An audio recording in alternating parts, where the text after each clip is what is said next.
Good afternoon, all. Today, I have a question to the people or to the students who are studying in approximately 8 to plus 2. आप यदि 8 class से लेके 12 तक पढ़ रहे हो या ग्रेजुएशन कर रहे हो, then this is a question for you. Suppose आप एक दिन स्कूल से घर गए. स्कूल में आपको बहुत सारी टास्क दे दी गई है. घर पहुंचने के बाद again you have got some work from your parents. आपके फादर ने कुछ काम दी. आपके मदर ने कहा कि जाओ मार्केट से सब्जी ले आओ. Your brother had told you कि मेरा कपड़ा प्रेस कर दो. Definitely this kind of a situation we all are facing. We are getting a number of work at a time. Then in that case, what is your reaction? Most important thing is that you mark कि आपकी reaction क्या होती है. First thing is that first reaction में भी कि आपने सुना कान से निकाल दिया, कुछ नहीं करना है. सेकेंड रिएक्शन, आपने सुना बट आप बहुत टेंशन में आ गए कि इतनी सारी काम मुझे करना है, स्कूल के टास्क मिली है, ये घर में भी इतने काम करना है, आप बहुत टेंशन में आ गए.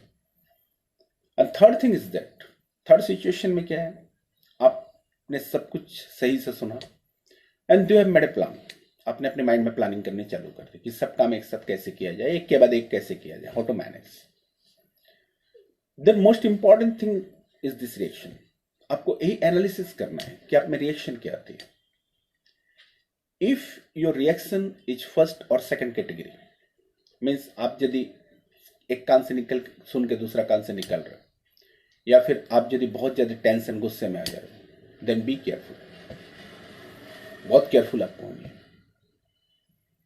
Because this is not a sign, it's not a good sign for a bright future. ये इंडिकेट करती है कि you are not suitable for a top job.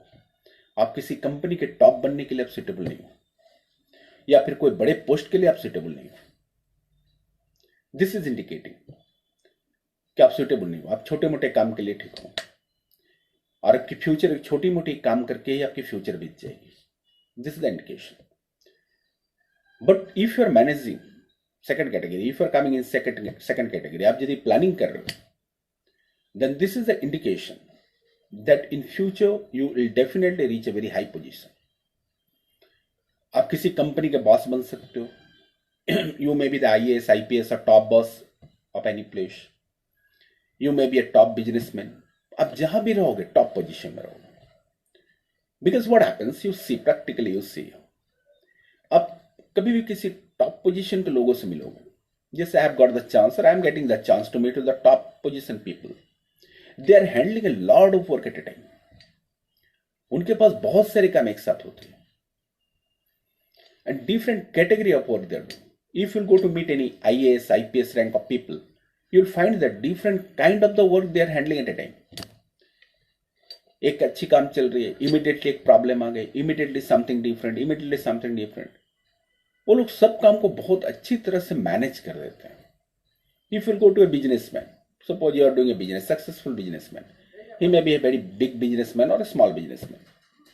यदि सक्सेस है, then he must have the capability of handling all the thing together. इसीलिए this is my suggestion to all the students. You try to आप कोशिश कीजिए इस second category में आने के लिए.